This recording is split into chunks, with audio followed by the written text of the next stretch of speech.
இப்போ விஜய் டிவி புகழ்னா பாதி தூரம் வந்துட்டு அப்புறம் செல்லுமணி சார் தான் தம்பி ஒன்றும் இல்லைப்பா கோதண்டன்றாங்க. அடுத்து விஜய் டிவி புகழ் வினோத்ன்றதுக்கு நான் பாதி தூரம் நிறைய இடத்துல அவார்டு வாங்க போறப்பையும் அதே சார் நடந்திருக்கு. மானிட்டர் பண்ணி உட்காந்துப்பாரு, ஒரு ஆக்ஷன் ஒரு கட்டு இது ரெண்டு தான் சொல்லுவாரு, வேற எதுவும் அவர் சொல்ல மாட்டாரு. நாங்க மாட்டும் நடிச்சுக்கிட்டே இருப்போம். மாப்பிள்ள வணக்கம் மாப்பிள்ள, ஆடியோ லான்ச்சுக்கு ரொம்ப லேட் ஆயிடுச்சு மாப்பிள்ள, எங்க மாப்பிள்ள இருக்கீங்க? வரலாம இருக்கேன். என்ன மாமா காஃபி குடிச்சிட்டு வரலான்னு இருக்கேன், நீங்க எங்க மாமா இருக்கீங்க? நம்ம காதை தூக்கி அவர் வாயில வைக்கணும். அப்படியா மாப்பிள்ள, வந்துருங்க மாப்பிள்ள அப்படின்னு. உங்களை ஏன் நான் வில்லனாக்குனது அப்படின்னாரு கோவப்பட்டு எழுதி. சார் சார் வசந்த பாரால் தான் சோறு சாப்பிட்டு இருக்கேன் சார், தட்டை உரியாதீங்க அப்படின்னு. இல்லைங்க நீங்க சரியான காமெடி பேசுங்க, காமெடியில் இறங்குங்க, வேற ஒரு அறுவடை உங்களுக்கு காத்துட்டு இருக்கு அப்படின்னாரு. மதகஜ ராஜா எப்ப ரிலீஸ் ஆனாலும் சூப்பர் ஹிட்னு, அதே மாதிரி தாங்க இந்த படமும். எல்லாருக்கும் வணக்கம். கீழே உட்காந்துறப்ப ஒரு பயம் இருக்கு. ஏன்னா இந்த ஆடியோ லான்ச்லாம் வந்தா என்ன பேசுவோம், என்ன நம்ம பேச போறோம் நமக்குள்ளே தெரியாம கடகடன்னு பேசுறோம். அது யூடியூப்ல வர்றப்பதான் பக்கு பக்கம் இதையா நம்ம பேசணும் ஐயோ அப்படின்ட்டு கீழே கமெண்ட்ஸ்லாம் அப்படி அடிப்பாங்க. இப்போ இந்த படத்தை பார்க்கறப்ப எனக்கு இப்போ விஜய் டிவி புகழ்னா பாதி தூரம் வந்துட்டு அப்புறம் செல்லுமணி சார் தான் தம்பி ஒன்றும் இல்லைப்பா கோதண்டன்றாங்க. அடுத்து விஜய் டிவி புகழ் வினோத்ன்றதுக்கு நான் பாதி தூரம் நிறைய இடத்துல அவார்டு வாங்க போறப்பையும் அதே சார் நடந்திருக்கு. விஜய் டிவி புகழ்னா பாதி தூரம் போயிட்டு ஸ்டேஜ்லாம் தொட்டு கும்பிடும், எனக்கு என்னை தாண்டி ஒருத்த மேலே போயிட்டு இருப்பாங்க, விஜய் டிவி புகழ் தீனா அப்படின்வாங்க. ஓகே, அந்த மாதிரிலாம் நடந்திருக்கு. ஸோ எனக்கு அதை தாண்டி தேசிய ராஜா 2ல எனக்கு கண்டிப்பாக எனக்கு ஒரு நல்ல ஒரு வாழ்க்கையை கொடுத்துருக்காரு எழில் சார். ஏன்னா நிறைய படங்கள் நான் பண்ணியிருக்கேன், ஒரு சின்ன சின்ன கேரக்டராக வந்துட்டு போவேன். என்ன புகழ் இது, குக்கு வித்து கோமாளியில் ஒரு புகழை பார்த்துருக்கோம், அப்படி உழுந்து கிழ்ந்து ஒரு விஷயம் பண்ணுறீங்க. ஆனால் சினிமாவில் ஒரு அந்த அளவு ஒரு இது இல்லைன்னு சொல்லியிருக்காங்க நிறையா. பட் இந்த படம் எழில் சார் எல்லாருமே சொல்கிறது தான், அவரை நம்ம நடிக்க விட்டுருவார், நீங்கள் என்ன வேணால் பண்ணுங்க, சூப்பராக பண்ணுங்க, நான் பார்த்துக்கறேன்னு அவர் 2 வார்த்தை தான் அங்கேருந்து வரும். மானிட்டர் பண்ணி உட்காந்துப்பாரு, ஒரு ஆக்ஷன் ஒரு கட்டு இது ரெண்டு தான் சொல்லுவார், வேற எதுவும் அவர் சொல்ல மாட்டார். நாங்கள் மாட்டும் நடிச்சுக்கிட்டே இருப்போம், அது வேணுன்றதை பார்த்துப்பாரு, இல்லை மீதி எடிட்டில் ஏதாச்சும் தூக்கிப்பார். அந்த அளவு தான் சிரிச்சுக்கிட்டே இருப்பார். அப்படி ஒரு டைரக்டர் நான் பார்த்ததில்ல. எல்லாமே சொல்லுவாங்க, திட்டுவாங்க இல்லையா, ஏதாவது சார் இந்த இடத்துல இதை கொஞ்சம் ஏற்றட்டுங்களா, இது வேணாம்ப்பா கொஞ்சம் நல்லா இல்லை, அவர் எது சொன்னாலும் சரி நீங்கள் போட்டுக்குங்க போட்டுக்குங்க போட்டுக்குங்க அப்படி சொல்லுவார். அதே போல் லேடி கெட்டப்படவனே எனக்கு ரொம்ப ஆசை. ஏன்னா லேடி கெட்ட மூலியமாக தான் எனக்கு ஒரு நல்ல மேடை கிடைச்சிது. ஸோ என்கிட்ட இல்லை போக லேடி கெட்ட பண்ணோம் அப்படின்னாங்க, ரொம்ப சந்தோஷம் சார், கண்டிப்பாக பண்ணுறேன் சார் அப்படின்றேன். அதே போல் விமல் சார் நான் ஆக்சுவலாக சினிமாவுக்கு வந்ததுக்கப்புறம் நான் பழகினதில் எனக்கு ஒரு 2 பேர் டெய்லியும் பேசிப்போம், மாதத்தில் ஒரு 25 நாள் 30 நாள் ஜாலியாக பேசிக்கணும் அப்படின்னா, ஒன்று சசிகுமார் சார், இன்னொன்று விமல் சார்.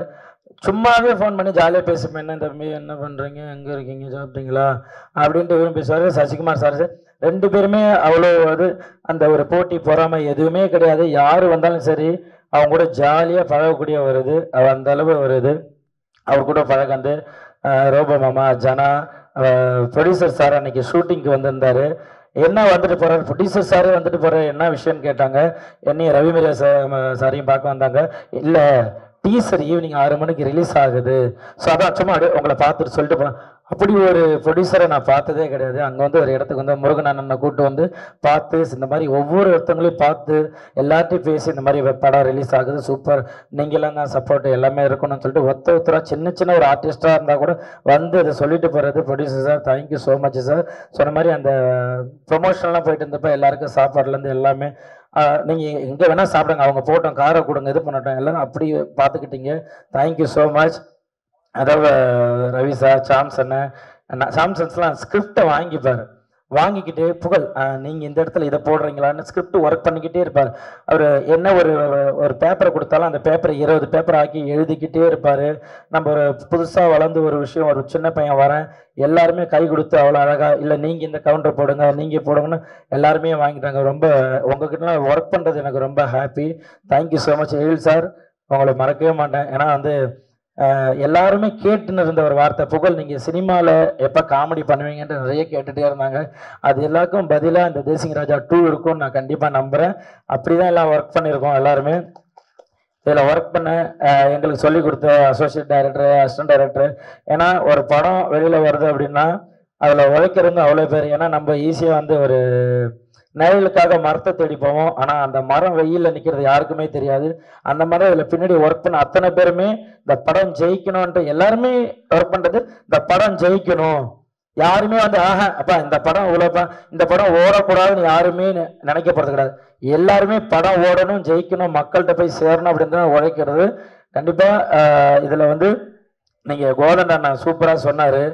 உண்மையிலே வந்து அதெல்லாம் ஒரு நடிகர்களாக எல்லாருமே சின்ன சின்ன ஆர்டிஸ்ட், ஜூனியர்ஸ் யாருக்கா இருந்தாலும் அந்த வலி இருக்கும். ஏன்னா அவ்வளோ கஷ்டப்படுற ஒரு படத்துக்காக ஒரு 10 நிமிஷம் அதுக்காக இவ்வளோ தூரம் நீங்கள் மெனக்கணும்னா, ஒரு படம் எடுக்கிறதுக்கு எவ்வளோ தூரம் மெனக்கணும். ஈஸியாக ஒரே வாரத்தில் படம் நல்லா இல்லை, வேஸ்ட்டு அப்படின்ற வார்த்தை சொல்லிடுறீங்க. இதுக்காக ஒரு லைட்மேன் ஆகட்டும், ஒரு ப்ரொடக்ஷன் ஒர்க் பண்ண, ஒரு தண்ணி எடுத்துகிட்டு வந்து ஓடியர் ஆகட்டும், அவங்க வீட்டில் அவங்க குழந்தைகிட்ட சொல்லுவாங்க, இந்த படத்தில் அப்பா ஒர்க் பண்ணியிருக்கேன், இந்த படத்தில் நான் தான் லைட் போட்டேன் அப்படின்னு. அவ்வளோ பேர் ஒர்க் பண்ணி ஒரு 60 நாள் 7 நாள் எடுத்து எடிட்டிங் போய் அதெல்லாம் முடிச்சு ஒரு படத்தை தேட்டரில் எடுத்துட்டு வர்றது வந்து அவ்வளோ பெரிய விஷயம். இதை ஈஸியாக சொல்லுறீங்க படம் நல்லா இல்லைன்னு. அண்ணன் சொன்ன மாதிரி மக்கள் போய் பாருங்க. நீங்கள் நல்லா இல்லை, புகழ் நல்லா நடிக்கல அப்படின்னா கண்டிப்பாக எல்லாருமே மாற்றிக்கிறோம். ஈஸியாக ஒரு சும்மா உங்களுக்கு வருமானம் வருதுன்றதுக்காக ஒரு யூடியூப்ல டக்குன்னு இது படம் நல்லா இல்லைன்னு சொல்றாங்க. ஏன்னா இது அத்தனை பேரோட உழைப்பு, அவ்வளோ கஷ்டப்பட்டிருக்கோம். தேங்க்யூ ஸோ மச் எனக்கு இந்த ஒரு மேடை கொடுத்ததுக்கு. நான் இந்த மாதிரிலாம் பேசுனதே கிடையாது. நான் வருவேன் ஜாலியாக 2 பேரும் டக்குன்னு மைக்கு கொடுத்தா பேசிட்டு போயிடுவேன். ஆனால் இப்படி ஒரு எமோஷனலாக பேசினது எல்லாரையும் பார்க்குறப்ப அவ்வளோ இதாக இருந்தது. ஒரு படத்துக்காக இவ்வளோ தூரம் பேசுகிறாங்க அப்படின்றப்ப சந்தோஷமாக இருக்குது. நீங்கள் எப்படி தேசிங்க ராஜா 1க்கு அவ்வளோ சப்போர்ட் பண்ணீங்களோ, கண்டிப்பாக தேசிங்க ராஜா 2வும் சூப்பராக இருக்கும். எல்லாருமே அவ்வளோ அழகாக ஒர்க் பண்ணியிருக்காங்க. இந்த படம் வந்து கண்டிப்பாக மாபெரும் வெற்றியடையும். எங்கெல்லாம் வாழ்த்து வந்த எல்லாருக்குமே தேங்க்யூ ஸோ மச். மீடியா ஊடக நண்பர்கள் எல்லாருக்குமே தேங்க்யூ ஸோ மச். நீங்கள் தான் இந்த ஒரு நல்ல படைப்பை நாங்கள் படைச்சிருக்கோம். நீங்கள் அதை நல்லபடியாக மக்கள்கிட்ட எடுத்துகிட்டு போய் சேர்க்கணும். Thank you so much. Thank you sir. எங்களை வந்து வாழ்த்து வந்த செல்வமணி சார், உதயா சார் எல்லாருக்குமே thank you so much. Love you. Thank you thank you thank you. Through out the film நீங்கள் வந்து அந்த வாய்ஸ் மெயின்டைன் பண்ணி, அந்த கெட்டப் மெயின்டைன் பண்ணி ஒரு சூப்பரான ஒரு எஃபர்ட் கொடுத்துருக்கீங்க. டெஃபினெட்லி நீங்கள் நினைக்கிற மாதிரி ஒரு சூப்பர் சக்ஸஸ்ஃபுல்லாக மாறும். Wishing you all success. ஆக்சுவலாக இன்னைக்குமே அந்த வாய்ஸ் எடுக்கலாம் வந்தேன். நேற்று குக்கு துக்கமால காலைல 5 மணிக்கு தான் விட்டாங்க. அதனால எனக்கு அந்த பொனந்தினி சார் வாய்ஸ் வந்துருச்சு. இல்லைன்னா நான் அழகா லேடிஸ் வாய்ஸ்ல பேசலான்னு தான் வந்தேன். Thank you so much. Thank you. Success மீட்ல பேசுங்க. கண்டிப்பா பேசுறேன். அதுக்குள்ள வாய்ஸ் ரெடி பண்ணிடுறேன். Thank you so much. எழில்மிகு இயக்குனர் எங்க எழில் சார் தான். நாங்க எல்லாருமே அவருடைய காம்பவுண்டு தான் எப்பவுமே பெருமையா சொல்லிக்குவோம். வாடகையே வாங்க மாட்டாரு, அப்படி ஒரு காம்பவுண்ட் அது. இப்போ முருகன் அண்ணன் வந்து சொல்லிட்டு போனார்ல, 23 பக்கம் எழுதி நாங்கள் கொடுப்போம் தூக்கி போட்டார்னு. 23 பக்கம் இல்லை, 123 பக்கம் எழுதிட்டு போனாலும் அவர் ஓரமாக தூக்கி வச்சிருவார். அந்த மாதிரி ஒரு இயக்குனர். ஏன்னா அவருக்கு தெரியும் கோயம்புத்தூரில் கேமரா இருக்கும், அவர் கோடம்பாக்கத்தில் உட்காந்துருப்பார். கோயம்புத்தூரில் கேமரா ஷூட்டிங் போயிட்டு இருக்கும், இவர் கோடம்பாக்கத்தில் உட்காந்துருப்பார். சார் என்ன சார் ஷூட் போகுது அப்படின்னா, உள்ள 15 காமெடி போராட்டம் இருக்கு. இந்த 15 காமெடி போராட்டமும் பேசி அவங்களாம் அடிச்சுக்கிட்டு நாரி அவங்களே ஒரு எடிட் பண்ணி உனக்கு கொடுத்துருவாங்க. அதுக்கப்புறம் கடைசி போராட்டம் எடிட்டர். ஏன்னா 25 பேரும் பேசிக்கிட்டே இருப்பான். ஹீரோக்கு தான் பேச வேண்டிய டைலாக் அவ்வளவு பேர் வாய் அசைஞ்சுக்கிட்டே இருக்கும். ஏன்னா எங்க கிடைச்சா என்ன டப்பிங் போடலாம்னு யோசிச்சுக்கிட்டே இருப்பாங்க. எல்லாத்தையும் தாண்டி எடிட் பண்ணி ஒரு அழகான சீனா வந்துடும். அதுக்கு வந்து நிறைய படங்கள் வேலைன்னு வந்துட்டா வெள்ளக்காரன் முதற்கொண்டு இன்னைக்கு வரையும் எனக்கு குழந்தைகள் மத்தியில் அவ்வளோ பெரிய ஒரு பேர்னா அது எழில் சாருக்காக தான். உண்மையிலே அப்படி ஒரு வாய்ப்பு. அது மாதிரி மாப்பிள்ளையை பற்றி நான் ரொம்ப பெருமையாக சொல்வேன். விமல் மாப்பிள்ளைய அவர் சொன்ன மாதிரி வாய் அசைக்கவே மாட்டார். நான் நிறைய இடத்துல பேசியிருக்கேன் அவர் மாதிரி. இப்போ நமக்கெல்லாம் உடம்பு வலிக்குது அப்படின்னா வந்து நம்ம ஃபோன் பண்ணி கேட்போம்ல, ஒரு நிகழ்ச்சிக்கு போகிறோம், மாப்பிள்ளை எங்கே இருக்கீங்க அப்படின்னா என்ன சொல்லணும்? மாமா அந்த தூக்கிட்டு இருக்கு, இந்த வந்துட்டேன், இதுதான் சொல்லணும். இப்போ பாருங்களேன் அவர் எப்படி பேசியிருப்பாருன்னு சொல்கிறேன். மாப்பிள்ளை வணக்கம் மாப்பிள்ளை, ஆடியோ லஞ்சுக்கு ரொம்ப லேட் ஆச்சு மாப்பிள்ளை, எங்கே மாப்பிள்ளை இருக்கீங்க? அதான் வந்துட்டு எந்திரிச்சேன், கொஞ்சம் நேரம் கழிச்சு வரலாம்னு இருக்கேன். இல்லை மாமா காஃபி குடிச்சிட்டு வரலாம்னு இருக்கேன். நீ எங்கே மாமா இருக்கீங்க? நம்ம காதை தூக்கி அவர் வாயில வைக்கணும். அப்படியா மாப்பிள்ள வந்துருங்க மாப்பிள்ள அப்படின்னு. அந்த மாதிரி ஒரு யதார்த்தமான எனக்கு ரொம்ப பிடிச்ச, நான் வந்து திரை உலகத்துல அன்பா கூப்பிடுற மாப்பிள்ளை விமல். அவரோடையும் 3 படம் நிறைய பண்ணிட்டேன். நான் அடுத்தடுத்த படங்கள்லாம் நிறைய பண்ணணும். ஸோ அவருக்கும் என்னுடைய வாழ்த்துக்கள். அதே மாதிரி இங்க இருக்கக்கூடிய காமெடி லெஜண்ட்ஸ் ஒட்டுமொத்த பேரையும் நீங்க வந்து அந்த ஈகோவே இல்லாம பெர்ஃபார்ம் பண்ணக்கூடிய காமெடியன்ஸ் தான் ரொம்ப முக்கியம். இப்போ ஒரு ஃப்ரேம்ல வந்து 10-15 பேர் இருந்தா கூட எல்லாரும் அந்த வாய்க்கு வந்து பேசிக்கிட்டே இருப்போம். கேப் விடுற இடத்துல பேசுவோம். அவர் கேமரா கட் பண்ணி கேமரா ஷிஃப்ட் ஆகிலாம் வேற இடத்துக்கு போயிடும், நாங்க பேசிக்கிட்டே இருப்போம். அந்த மாதிரி காட்சியெல்லாம் நடந்திருக்கு. அதை தாண்டி அவ்வளவு தூரம் வரும். அதே மாதிரி இந்த தேசிங் ராஜால நீங்க பார்த்த வேலைன்னு வந்துட்டா வெள்ளக்காரன்ல அந்த 500 ரூபா அந்த கிளைமேக்ஸ் காமெடியோடைய ஒரு லீடு, ஒரு பெரிய லீடு இருக்கு. அதுல ஒரு கெஸ்ட் அப்பியரன்ஸா அது நான் பண்ணியிருக்கேன். அதுக்கு வாய்ப்பு கொடுத்த மீண்டும் எழில் சாருக்கு நன்றி. கூடிய விரைவில் வேலைன்னு வந்துட்டா வெள்ளக்காரன் பார்ட் 2 வந்து நீங்க ஆரம்பிக்கணும். இதே காமெடி போராட்டத்தை நாங்க நடத்தி ஆகணும். தேசிய ராஜா 1க்கும் 2க்கும் எந்த சம்மந்தம் கிடையாது. அதான் ஃபர்ஸ்ட் இன்ஃபர்மேஷன். இந்த படத்துக்கு வந்து டைரக்டர் எழில் சார், அந்த படத்துக்கு டைரக்டர் எழில் சார். இந்த படத்துக்கு ஹீரோ விமல் சார், அந்த படத்துக்கு ஹீரோ விமல் சார். அந்த படத்துக்கு வில்லன் ரவிமரியா, இந்த படத்துக்கு வில்லன் ரவிமரியா.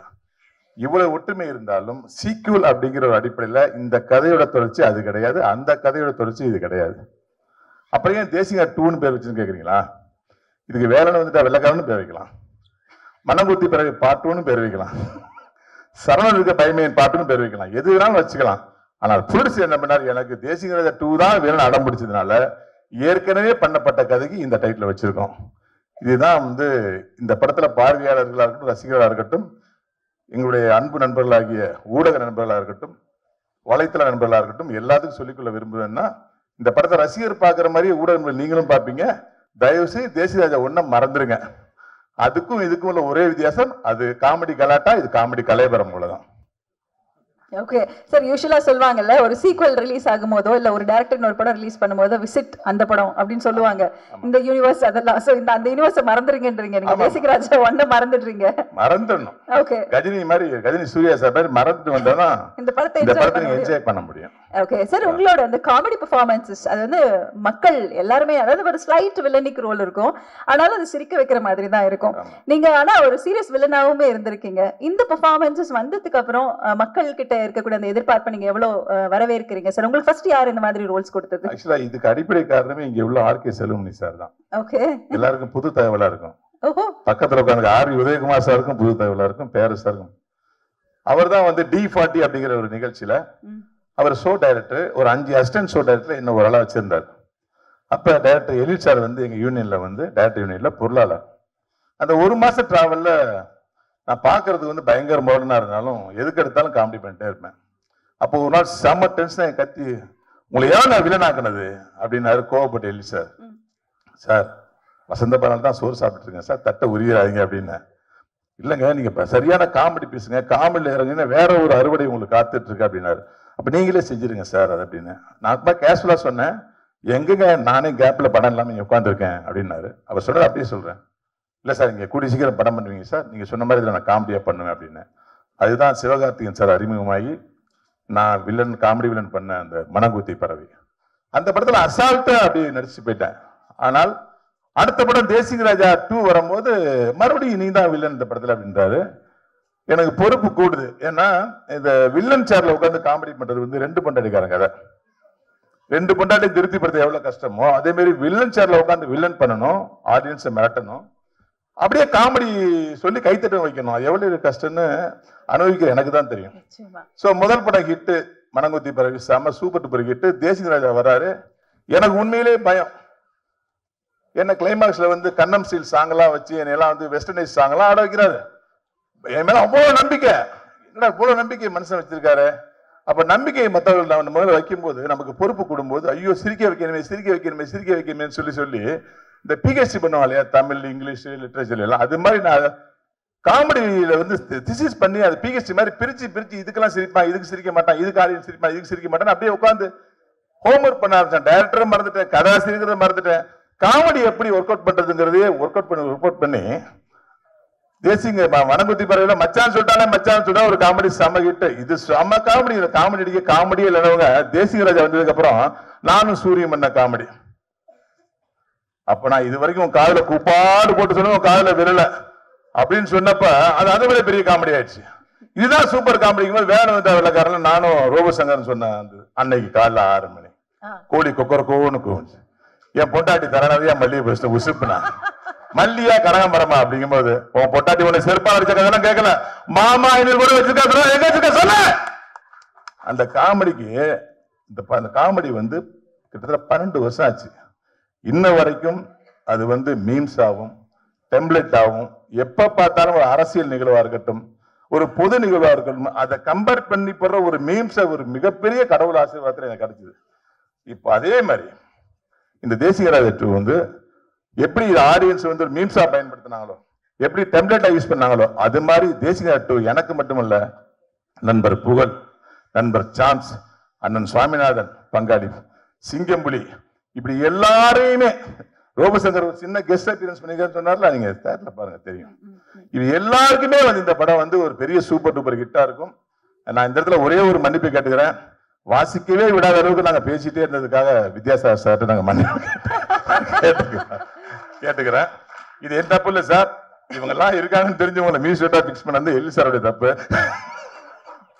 இருந்தாலும் அந்த எழில் நீலா காற்று வந்து முதல்ல கேட்கிற சார், முதல்ல பாக்குற சார், அப்படியே பச்சுன்னு ஒட்டிக்கிச்சு சார். அது நீங்க பாடின அந்த ஒரு பாட்டை போடுங்கன்னு ப்ரொடியூசர் எவ்வளவு கெஞ்சினேன் சார், அது வித்யாசாகர் சார் பாடியிருக்காரு, அதை நீங்க போடுங்க சார். அவர் என்ன சொன்னாரு, அது ஆல்ரெடி ஹிட் ஆயிடுச்சு சார் 10 நாளா. இப்ப ஹிட் ஆக வேண்டிய 3 பாடப்பட்ட கிடாரி தோப்பு சாங் தான் நான் சொல்றேன். கிடாரி தோப்புன்னு ஒரு எண்ணில் ஒரு சாங் இருக்கு. எப்படி இந்த 1க்கு 2க்கு எந்த சம்மதம் சொன்னதோ அது மாதிரி இந்த கெட்டப்ல இருக்க பாருங்க. இதுக்கும் இந்த எனக்கும் இந்த சம்மதமே இல்லை. அது ஒரே ஒரு சீன்ல ஒரு சாங்ல வர கெட்டப்.